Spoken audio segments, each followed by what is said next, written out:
Pressure বেড়ে গেছে, হঠাৎ করে আবিষ্কার হলো যে তার 150/100 এরকম বড় মানে হাই প্রেশার রয়েছে, কিন্তু সে কোনো দিন ওষুধ খায়নি। তো এটাই বলবো যে আমরা যেহেতু এখন নিউরোতে আছি, কিছু জিনিসগুলোকে খুব খেয়াল রাখতে হবে। চোখে দেখতে পাওয়াটা কিছু অসুবিধা, বা মাথার যন্ত্রণা, পেন, মাথা ঘোরা, এই যে পার্টগুলো, বমি হওয়া, মানে অসহ্য মাথা ব্যথা, এগুলো অনেক কিছু সাইন হতে পারে। বলছি ওইটার দাম হচ্ছে 36,900 টাকা। আমি একটা কালকে ইয়োম্যান বলে একটা বই দেখলাম, ওটার দাম দেখলাম 4টে পার্টে, সেটার দাম হচ্ছে 56,000 টাকা। মানে এগুলো এখন তোমাদের করতে হচ্ছে? হ্যাঁ, এরকম কোনো ব্যাপার নেই যে তুই এমসিএইচ করে নিলি মানে তো শেখা বা পড়া শেষ। আমার বলার একটাই বক্তব্য যে তোমরা যারা মানে যারা ডাক্তারি শাস্ত্রটা পড়েনি, গুগল বাবার হেল্প নিয়ে সেই ডাক্তারিটা না করাই ভালো, কারণ আলটিমেটলি তাকে ডাক্তারের কাছে আসতেই হবে। সে ভালো ডাক্তার হতে পারে, খরুচ ডাক্তার হতে পারে। ও ডাক্তার, ও ডাক্তার, ও ডাক্তার, ও ডাক্তার, ও ডাক্তার। তো এবার আমি কস্তাদার কাছে জানতে চাইবো যে ধরো সার্জারি তুমি আছো, এতে নিউরো সার্জারি এখন আছো, তো এখন অবধি জীবনে তোমার করা সবথেকে কমপ্লেক্স সার্জারি, মানে যেটাতে তোমার মানে অনেক কিছু মানে দাগ কেটে গেছে, হ্যাঁ মনে দাগ কেটে গেছে, বেরোবো। ফার্স্ট অফ অল আমি বলি যে বেসিক্যালি নিউরো সার্জারিতে তো আমরা 6 মাস এসেছি। আমরা অনেক বড় বড় ওটি সত্যিই দেখতে পাচ্ছি, আমাদের স্যারেরাও অসাধারণ ওটিই করেন, কিন্তু এখনও সেটা নিয়ে জাজ করা বা এটা ভালো এটা মন্দ এখনও সেই জায়গায় আসে।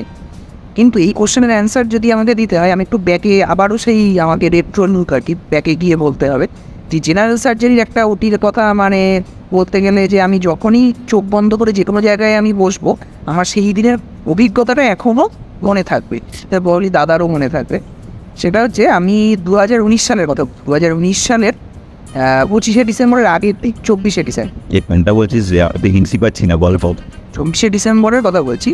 তো হঠাৎ করে আমাদের অ্যাকচুয়ালি তখন মানে আমি ছিলাম ইউনিট 4-এ, তো প্রফেসর দেরিপ্রসন্ন স্যার ছিলেন তখন, এখন তিনি আর এই জগতে নেই, কিন্তু স্যার মানে আপফ্রন্ট সার্জারি মানে কিছু কিছু ক্ষেত্রে যে সার্জেন্স নেচার বা অ্যাটিচিউডটা একটা ভ্যারি করে, যে বড় বড় ওটি যে আমরা শুনতে পাই এটা কিন্তু বেসিক্যালি অ্যাটিচিউড ডিপেন্ডেন্ট, যে আমি বড় ওটি সামলে দেবো এই কনফিডেন্স যাদের থাকে সেই সব স্যাররাই কিন্তু বড় বড় ওটি সাধারণত করে থাকে বা যে আমরা দেখে থাকি। ঠিক, তো স্যারকে দেখেছিলাম যে হঠাৎ করে এরকম আমাদের মঙ্গলবার ওটি ছিল, আমরা 25শে ডিসেম্বরে ভাবছি যে কী হবে না হবে, দাদা তখন সবে স্পেশাল সার্জারি থেকে মোস্টিং শেষ করে এসেছে।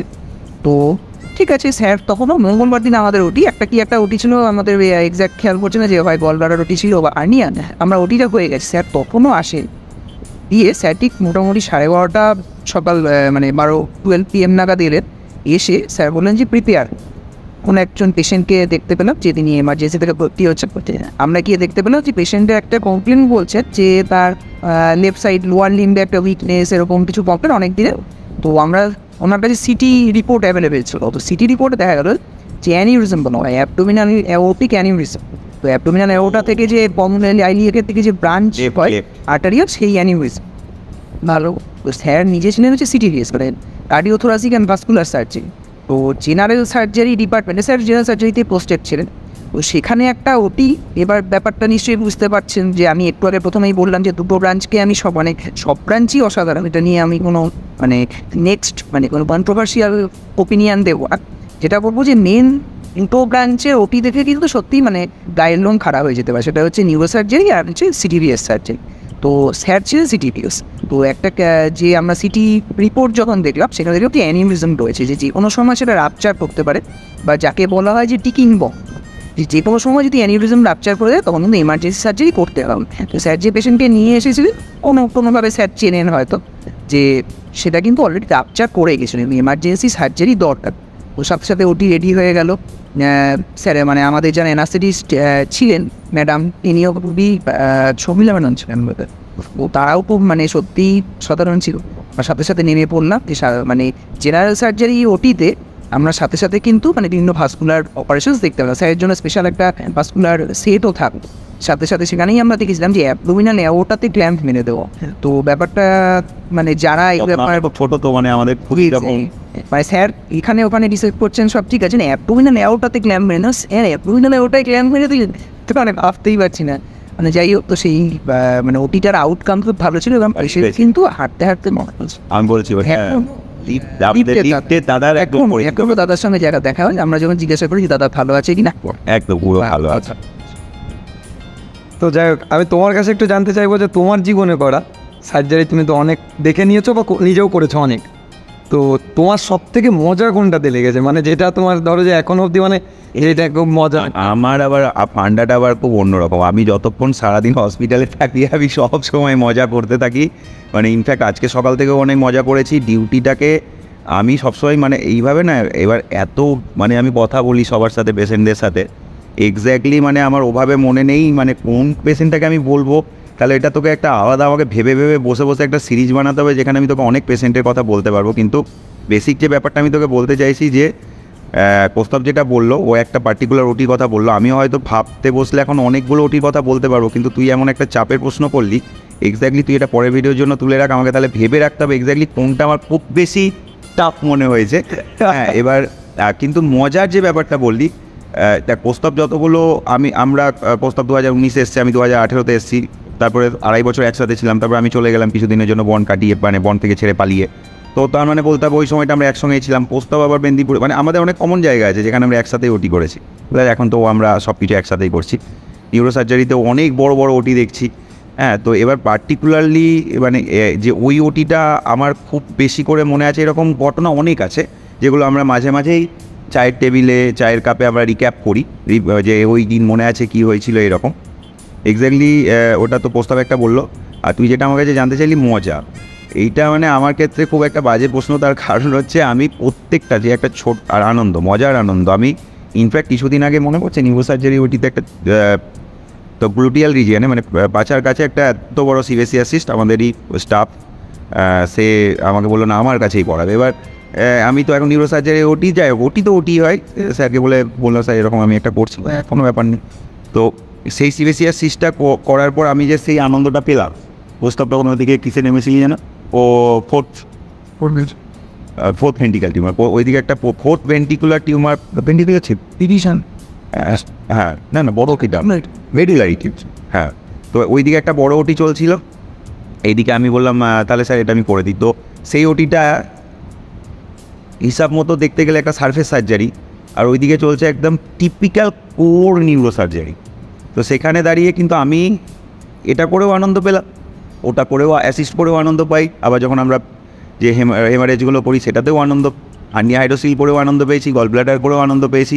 তো ব্যাপারটা হচ্ছে যে তুমি যদি পেশেন্টের, ওই যে বললাম পেশেন্টের সঙ্গে তুমি যদি রিলেট করে যাও বা মানে একটু কমিউনিকেশনটা ভালো হয়ে যায়, তাহলে প্রত্যেকটা পেশেন্টই তোমাকে কিন্তু যাওয়ার সময় আনন্দ দিয়ে যাবে। এই যে মজা, আনন্দ আর ইয়ার কি পেশেন্টের সঙ্গে করি, এটা তো আমার মানে খুব আমি সবসময় করতে থাকি। এবার সেটা তাহলে আমার সঙ্গে একদিন ক্যামেরা নিয়ে তোকে ঘুরতে হবে। সারাক্ষণ আমি সব পেশেন্ট এবং হসপিটালের সমস্ত স্টাফেদের সঙ্গে আমি আনন্দ মজা করতে করতেই ডিউটি করি সারা দিন, এবং বাড়ি গিয়ে ঘুমিয়ে পড়ি, তারপর ক্লান্ত হয়ে যায়, বকে বকে বকে বকে আমি ক্লান্ত হয়ে যাই। অনেকেই ভাইয়েরা এখন আসে দেখা করতে, আমি বলে দাদা কী শিখবো, আমি বলে চল শিখবি আমার সঙ্গে সারাদিন থাক।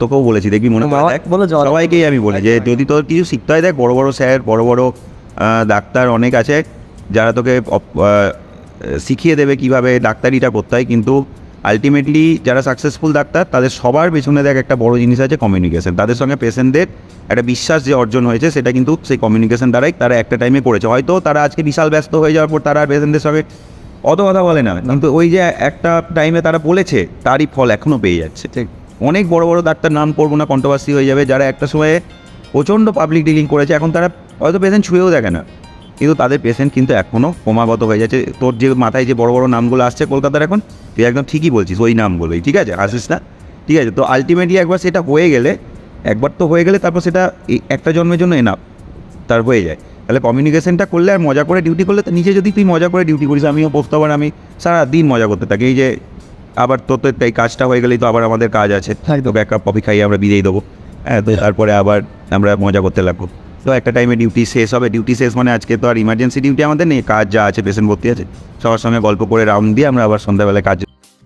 ধরো যে আমাকে আমার যারা নন মেডিকো বন্ধু আছে বা আমার রিলেটিভ যারা আছে, তো তারা সবসময় একটাই কথা বলে যে এই প্রফেশনে গেলে মানে সারা জীবন পড়তে হবে, পড়ার উপরেই থাকতে হবে, মেডিকেল প্রফেশনে আসলে। তো তুমি ধরো এখন অলরেডি নিউরোসার্জারি করছো, ঠিক আছে, তো এরপরে মানে হয়তো তুমি আরও ডিগ্রি নেবে, কিন্তু তো আমি জানতে চাইছি যে এখনও এসে কি তোমাকে পড়াশোনার মধ্যে থাকতে হচ্ছে বা পড়াশোনা করতে হচ্ছে? এ বাবা প্রচুর পড়াশুনো। দেখ ব্যাপারটা হচ্ছে, দেখ এমবিবিএসে 19টা সাবজেক্ট হয়ে গেল, তারপর সেইগুলো ঘষে ঘষে ঘষে ঘষে হচ্ছে নিট পিজি হলো, নিট পিজির পর এমএসে আমি পার্সোনালি একটু কম পড়েছিলাম, হ্যাঁ প্রস্তাবরা অনেক বেশি পড়েছিল, বাট করোনার টাইম ছিল, একটু খুব চাপ, অন্যরকম একটা মেন্টাল চাপের মধ্যে দিয়ে সবাই যাচ্ছিল। পরীক্ষা যেমন এমবিবিএসে প্রতি বছর পরীক্ষা হয়, শর্টে বলে দিচ্ছি, প্রতি বছর একটা ইয়ারে পরীক্ষা হয়। এমএস আর এমএসএমডি ডিএমএমসিএইচে একবারই পরীক্ষা হয় 3 বছর কোর্স হয়ে যাওয়ার পর, বা ডিজিও ওইগুলো তো যেগুলো ডিপ্লোমা কোর্স সেগুলো 2 বছর পরে একবারই পরীক্ষা হয়। মানে যত ডিগ্রি বাড়তে থাকে আস্তে আস্তে তত হচ্ছে গিয়ে কি বলে বইগুলোর দামও বাড়তে থাকে, এবং বইগুলোর সাইজও বাড়তে থাকে। যেমন আজকে যত মানে আজকে যারা ভাবছে যে অ্যানাটমিটা পড়া হয়ে গেলো, তারা যে অ্যানাটমিটা পড়ছে, নিউরো অ্যানাটমি পার্টটুকুই সে যেটুকু পড়ছে সেটুকু মেন অ্যানাটমি, যে সে ভাবছে যে আমার অ্যানাটমিটা পড়া হয়ে গেলো, খুব ভুল ধারণা। সে 2 to 3% ব্রেনের অ্যানাটমিটা পড়ল মাত্র। তুই যেটা অবাক হচ্ছিস, কি খুব বেশি হলে 5%ও হবে না।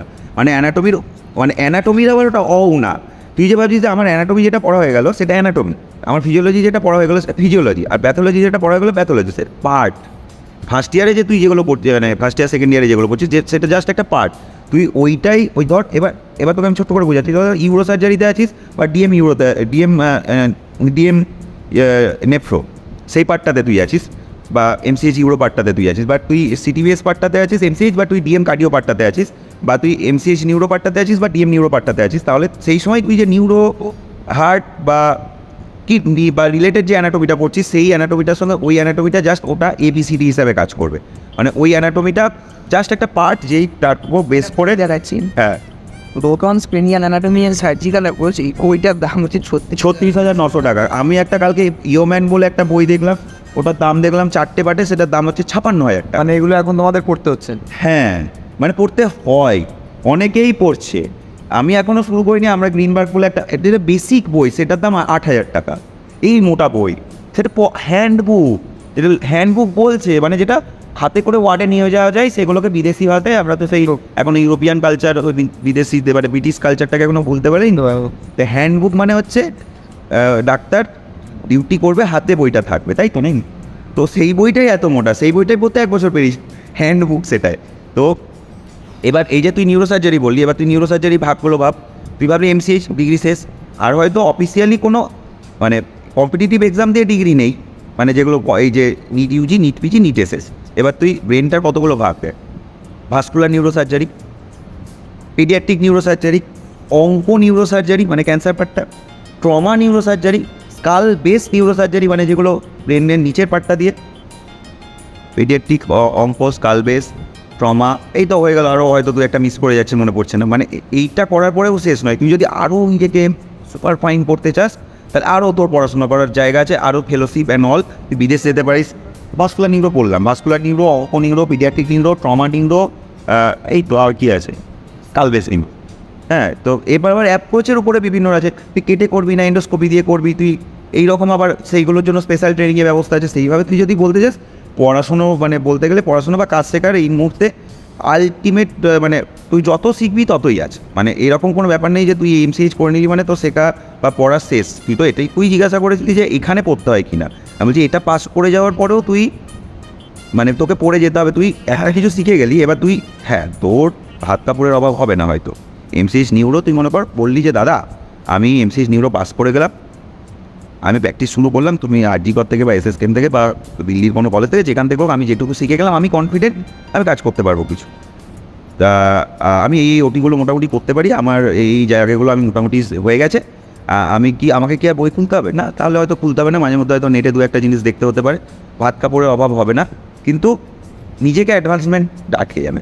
বুঝতে পেরেছি। মানে এই একটা কারণে আমি ওই সাঁইতা থেকে চলে আসা, যে সাইটেসুরি থেকে একটা কারণ চলে আসা, যে ওখানে আমি যেটুকু শিখে গেছি আরজিকর থেকে সেইটুকু ইউজ করতে পারছিলাম। আচ্ছা আচ্ছা, মানে ছোটো জায়গার একটা সমস্যা আছে, ছোটো জায়গায় তুই ছোটো হয়ে থেকে যায়, ঠিক। ছোটো জায়গায় তুই তো বড়ো কাজ করতে পারিস, কারণ সেই ব্যাকআপ সিস্টেমের ব্যাকআপটা তো নেই। ছোটো জায়গায় হয় তুই আর মানে কলকাতাতে একটা ট্রিটমেন্ট করার জন্য যে যে জিনিসগুলো দরকার সেটা তো ছোটো জায়গায় পাবি না। সেই জন্য তো সবসময় একটা তুই যত বড় জায়গায় যাবি তুই আরও তোর এই যে লোকে বলে না এমসে তো ছুতেই দেয় না ফার্স্ট ইয়ার সেকেন্ড ইয়ারে পেশেন্টদেরকে, কিন্তু কী হয় ওখানে যে একটা লার্জার ওয়ার্ল্ড, সেই যে স্কোপগুলো সেগুলো তুই ওখানে গেলে দেখতে পারিস। সেই জন্য যে তুই বিদেশের যে ব্যাপারগুলো, সেই কালচারগুলো, সেগুলো অনেক বেশি থাকে সেন্ট্রাল ইনস্টিটিউটগুলোতে। ওখানে ইভেনচুয়ালি ওরা যখন বেশি দিন থাকে অনেক বেটার জিনিসগুলো ওরা দেখতে পায়, বোঝা যাচ্ছে? সেই জন্য অনেকেই বলে যে সার্জারিতে এই ব্যাপারগুলো, তো ওইখানে ওই ব্যাপারগুলো অ্যাকাডেমিক পার্টগুলো ওগুলো সব কিছু দরকার। একটা নামের ডাক্তারও দরকার, এই ডাক্তার দরকার, সেই ডাক্তার, সব জায়গায় তুই কী হবি সেটা তোর ব্যাপার। বা তুই যদি সেই জায়গায় পৌঁছাতে চাস, পড়া শেষ হবে, পড়া চলতে থাকবে, তোকে পড়া থামালে তুই থেমে যাবে। সেই তোর ওই জায়গাতেও যদি তুই হ্যাপি হোস, তুই থামতেই পারিস, কিন্তু থেমে যাবে। মানে আমার উপর ডিপেন্ড করছে যে আমি কোন অব্দি যেতে চাস। বেশ তোর কিছু বলার? ওকে, তো এইবার আমি ফাইনালি একটা জিনিস বলবো যে তুমি ধরো নিউরো সার্জারিতে রয়েছো, তো এই বিষয়ে সাধারণ মানুষের জন্য কিছু বিষয় মানে যেগুলো তাদের কিছু গাইড করে দেওয়া। গাইডেন্স বলতে মানে শুধু নিউরোসার্জারি বলে না, মানে যে কোনো স্পেশাল মানে অ্যাজ ফিজিশিয়ান আমাদের কী বলার কথা সেটা হচ্ছে যে নিজের সবার আগে যে নিজের যত্ন নিজেকে নিতে হবে। কারণ নিজের যত্ন যদি তুমি না নাও, অন্য লোকের পক্ষে কিন্তু সব কিছু করা সম্ভব নয়। কোথায় কোথায় মানে কমিউনিকেশানগুলো হয় যে যারা পেশেন্ট বলে না, আমরা নিজেদের চেনা জানা লোকজনদেরও দেখি অনেক সময় যে প্রেশার বেড়ে গেছে, হঠাৎ করে আবিষ্কার হলো যে তার 150/100 এরকম বড় মানে হাই প্রেশার রয়েছে, কিন্তু সে কোনো দিন ওষুধ খায়নি। বা কখনো কখনো তার মনে হয় যে মাথা ব্যথা হচ্ছে, সে তখন তার প্যারাসিটামল বা অন্য যে ওষুধ আছে সেই খেয়ে সে চাপা দিয়ে গেছে। পরবর্তীকালে ডায়াগনোস হলো যে কোনো একটা বড় কমপ্লিকেটেড কিছু ডিজিজ আছে, বা তার রিপিটেড ভমিটিং হচ্ছে। আমাদের কথা হচ্ছে শরীরে যখনই কোনো রকম অসুবিধা হবে, সেটার জন্য প্রপার ফিজিশিয়ান, অ্যাভেলেবেল ফিজিশিয়ান, তার একটা ওপিনিয়ন কিন্তু নেওয়া অবশ্যই দরকার। যে কিছু হ্যান্ড বেসড রিমেডি বা ওভারফোন রিমেডি বা কোনো ওষুধের দোকানে গিয়ে একটা যা কিছু মেডিসিন খেয়ে যদি হামাচাপা দেওয়ার চেষ্টা করা হয়, আলটিমেটলি নিজেরই ক্ষতি। যত তাড়াতাড়ি কোনো সমস্যা ধরা পড়বে, তার প্রপার ইচ্ছা আছে, সেটা কিন্তু ফলো করলে তার যে কমপ্লিকেশানসগুলো সেগুলো থেকে এড়িয়ে চলতে হবে। আর রাস্তায় ফেরার ক্ষেত্রে বলবো যে রোড ট্রাফিক অ্যাক্সিডেন্ট যা হয়, যে বাইক চালানোর ক্ষেত্রে মাথায় হেলমেট না পরা, এইগুলো হচ্ছে বেসিক। এই ফান্ডামেন্টালসগুলো মেনে চলতে হবে, যে মাথায় হেলমেট পরে তারপরেই বাইক চালাতে হবে, গাড়ি চালালেও হাই স্পিডে চালালে চলবে না। এইগুলো যা বেসিক, মানে এগুলো তো আর সবই জানে, সবাই জানে, মেনে চলতে হয়। তুমি কিছু বলবো নিশা? আমার বলার একটাই বক্তব্য যে তোমরা যারা মানে যারা ডাক্তারি শাস্ত্রটা পড়েনি, গুগল বাবার হেল্প নিয়ে সেই ডাক্তারিটা না করাই ভালো। কারণ আলটিমেটলি তাকে ডাক্তারের কাছে আসতেই হবে। সে ভালো ডাক্তার হতে পারে, খরুশ ডাক্তার হতে পারে, সিম্প্যাথিযুক্ত ডাক্তার হতে পারে, নানা রকম ডাক্তার তার হতে পারে, তার কপালে জুটতে পারে। কিন্তু আলটিমেটলি যদি তাড়াতাড়ি আসে তাহলে হচ্ছে গিয়ে কী আছে, মানে এখন তো সমস্ত রকম ইনভেস্টিগেশন সব জায়গায় অ্যাভেলেবেল। এমন তো নয় যে আজকে যেসব জায়গায় সিটি স্ক্যানের সামান্যতম ব্যবস্থা ছিল না, কলকাতা আসতে হতো, সেখানে একটা গ্রেড বি, গ্রেড সি শহর, যেগুলো ভাগ করা হয় আর কি, টায়ার দিয়ে যে ভাগ করা হয়, সেই সবথেকে নিচের টায়ারের যে সিটিগুলো আছে, সিটি নট গ্রামের কথা আমি বলছি না, সেইখানেও সিটি স্ক্যান 2-3টে করে মেশিন এখন অ্যাভেলেবেল হয়ে গেছে। হ্যাঁ, তো সেক্ষেত্রে সমস্ত রকম investigation, not only CT scan. তো এটাই বলবো যে আমরা যেহেতু এখন নিউরোতে আছি, কিছু জিনিসগুলোকে খুব খেয়াল রাখতে হবে। চোখে দেখতে পাওয়াটা কিছু অসুবিধা, বা মাথার যন্ত্রণা, পেন, মাথা ঘোরা, এই যে পার্টগুলো, বমি হওয়া, মানে অসহ্য মাথা ব্যথা, এগুলো অনেক কিছু সাইন হতে পারে। তো মাথাটাকে একটু মাথা খাটিয়ে একটু বেশি মানে দাম দেওয়াটাই বেটার আমার মতে। হ্যাঁ, কারণ মাথাটাই ওই যে বললো কোথাও হেড অফিস, তো সেক্ষেত্রে ঠিক আছে, মাথা ব্যথা সবার নর্মালি আমাদের সবার হয়ে আমরা প্যারাসিটামলই খাই এবং আমরা খাবো, আমিও খাই। কিন্তু তারপরেও যদি না হয় তাহলে আমার মনে হয় ফার্দার হেল্প নেওয়া উচিত। আর RT এর ক্ষেত্রে আমার একটা স্পেশাল ব্যাপার আছে, যেটা রোড ট্রাফিক অ্যাক্সিডেন্টের ক্ষেত্রে। দেখো বাবা, হেলমেট পরো, সিট বেল্ট পরো, নিয়ম মেনে গাড়ি চালাও, তাতেও গ্যারেন্টি নেই পিছন থেকে কেউ মেরে দেবে কিনা। না হলে কী আছে, দেখা হচ্ছে কোনো হসপিটালের কোনো বেডে আমার মতোই কোনো নিউরোসার্জনের সাথে। কিছু করার নেই, মেনে চলতে হবে। যেভাবে গাড়ি বেড়ে গেছে, সবার বাড়িতে গাড়ি, সবার বাড়িতে বাইক, অর্থনৈতিক উপর প্রচুর উন্নতি হয়েছে। ভালো, আজকে 15-20 বছর আগে যখন মেদিনীপুর যেতাম, রাস্তা দিয়ে পুরো রাস্তা ফাঁকা, চোখ বন্ধ করে বাইক চালানো যেত। এখন তো আমি আমার 3 বছরের বাইকে ভয়ে হাত দিতে পারিনি। 3000 কিলোমিটার, 2048 কিলোমিটার চলেছে এদিন দেখলাম 3 বছরে। ভয় লাগে বাইকটায় হাত দিলেই। তো একটু সাবধান হতে হবে। দেখো, চালাতে তো হবেই, জীবিকার জন্য, সব কিছু দরকারের জন্য সবাই তো চ্যাটার প্লেনে করে ঘুরবে না। কিন্তু নিজের হাতে যেটুকু আছে, একটা ভালো হেলমেট, আচ্ছা সিট বেল্ট, একটু হাসতে চালানো। তারপরে কপাল বলে একটা ব্যাপার আছে, কেউ যদি পেছন থেকে এসে মেরে দেয় একটা, সেটা তো কিছু করার নেই। কিন্তু নিজের হাতে যেটুকু আছে সেইটুকুই আমরা করি। এবং হচ্ছে গিয়ে তারপরে তো কিছু অসুবিধা হলে তো এতগুলো সব হসপিটালেই এখন সার্জেনরা আছে। সরকার প্রচণ্ডভাবে চেষ্টা করছে যাতে প্রত্যেকটা মেডিকেল কলেজে নিউরো সার্জেনদের পোস্টিং হয় এবং যাতে আরও মালদাতে ট্রমা সেন্টার খুলেছে, শিলিগুড়িতে ট্রমা সেন্টার খোলার কথা চলছে, বর্ধমানে ট্রমা সেন্টার খোলার কথা চলছে। মানে হিউজ একটা ট্রমা নিয়ে একটা ব্যাপার আসছে চলছে। এবং নিউরো সার্জারি সিট আগে কলকাতায় ছিল 5, এসএসকেমে 5, এনআরএসে 2, ন্যাশনালে 1, তাহলে 5 আর 2 7 1 8। সেখান থেকে আস্তে আস্তে এসএসকেমে এখন 10, এনআরএসে 2টোই আছে, 10 আর 2 12, ন্যাশনালে 1 13, আর জি করে 5টা খোলার পর 18। যাই হোক, একটু একটু করে বাড়বে। নিউরো সার্জারি সিট যে দুম করে খুলে দেওয়া যায় এটা তো হয় না, কারণ একটা নিউরো সার্জন তৈরি করতে যে জিনিসগুলো দরকার সেগুলো তো থাকতে হবে। নাহলে সিট এনএমসির গাইডলাইন আছে, সেগুলো সরকার খুব ভালোভাবে চেষ্টা করছে যাতে আরও তাড়াতাড়ি আরও সিট খোলা যায়। ইনফ্যাক্ট আমাদেরও অলরেডি 1 বছর হয়েছে, প্লাস আরও কিছু সিট অন্যভাবে 5 ইয়ার 6 ইয়ার্স কোর্স যেগুলো হয় সেগুলো চালু করার কথা অলরেডি শুরু হয়ে গেছে।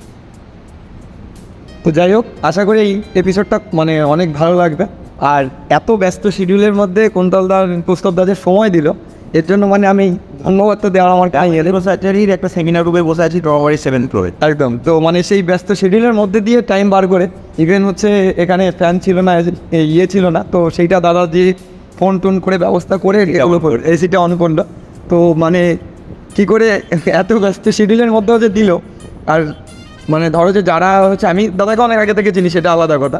তো আমাকে আমি পার্সোনালি বলছি আর কি বিষয়টা, যে অনেকে কলেজে জিজ্ঞাসা করে বা কিছু হয়তো ভাবে যে ধরো যে মানে আমাদের মেডিকোদের যারা এই যে ইউটিউবিং করে, তো অনেকে দেখে ভাবে যে বিশাল, মানে তারা হয়তো তার সাথে কথা বলাটাই বিরাট ব্যাপার। বাট কতটা ডাউন টু আর্থ মানুষ সেটা আমি অনেক আগে থেকে জানি। বাট আজকে যদি এখানে মানে আমার সাথে আমার একটা বন্ধু এসে, তো দাদা ভেতরে গেছিলো একবার মানে ওয়ার্ডের ভেতরে, তো আমাকে বলছে যে আমাকে বলছে ভাই এত বড় মানুষ কিন্তু এইভাবে কেন কথা বলছে, এবার তো কীভাবে কথা বলবে। বলছে না মানে এত বড় মানুষ তার তো আলাদা রকমের কোনো কিছু ব্যাপার থাকবে, ঠিক আছে। তো ভিডিওটা আমি করতে এসেছি, বাট দাদা নিজে থেকে মানে ব্যাপারটা মনে হচ্ছে দাদাই ভিডিওটা করছে, ঠিক আছে। তো যাই হোক, অসংখ্য ধন্যবাদ। আমি মানে আর বেশি ধন্যবাদ জানি যেটা বলার একটা কথা বলার, যে যদি কোনো রকম অসুবিধা দরকার পড়ে নম্বর তো দেওয়া আছে ডক্টর কৌস্তব। হ্যাঁ, ডক্টর কৌস্তবেরও হচ্ছে গিয়ে তোমরা যোগাযোগ করতে পারো, ওর ফেসবুকে ইনস্টাগ্রামে তোমরা ওকে মেসেজ করতে পারো। কৌস্তব ব্যানার্জি, KAUSTUV, কৌস্তবের নামে একটা টিউবি মারলেই একটাই কৌস্তব বেরোয়, কৌস্তব ব্যানার্জি। তো ওর একটা স্পেশাল ইউ মারলে আর তো ওই নামে তো আর মনে হয় কোনো কৌস্তব ব্যানার্জিটাই দিলে আর আসে না, আমি তো দেখেছি। তোমরা দাদাকেও যোগাযোগ করতে পারো, আমার তো সোশ্যাল মিডিয়া হ্যান্ডেল এবং সব কিছু দেওয়াই আছে। যে কোনো রকম মেডিকেল ইমার্জেন্সি আমাকে 1000টা মেসেজ আছে, আমি সবাইকে রিপ্লাই করি আমার সময় মতো অবশ্যই। এবং তাদের কোথায় কী করতে হবে বা ডাক্তারের নাম যদি আমার কাছে দেখাতে হয় কোথায় যেতে হবে, আজই করে আমি মেনলি ডেকে নিই নিউরো সার্জারি আউটডোরে। কোনো অসুবিধা নেই, মেসেজ করতে পারো। তোমরা গৌরবকেও যোগাযোগ করতে পারো, ও নিয়ে আমার কন্ট্যাক্ট নাম্বার সবার কাছেই আছে। আমার চ্যানেলে গিয়ে তুমি যদি আমার ভিডিও খোলো, একটু পুরোনো ভিডিওগুলোতে আমার পার্সোনাল নাম্বারটাই দেওয়া আছে, আর নতুন ভিডিওতে একটা নতুন ভিডিওগুলোতে একটা নতুন নাম্বার দেওয়া আছে।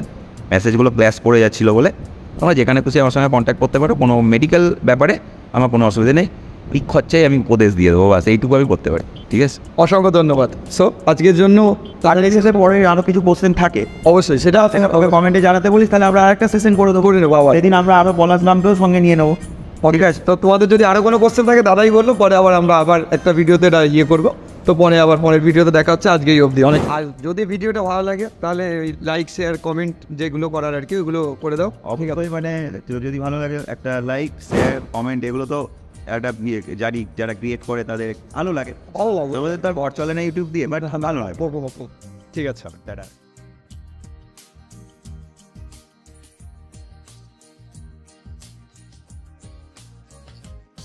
ও ডাক্তার, ও ডাক্তার, ও ডাক্তার।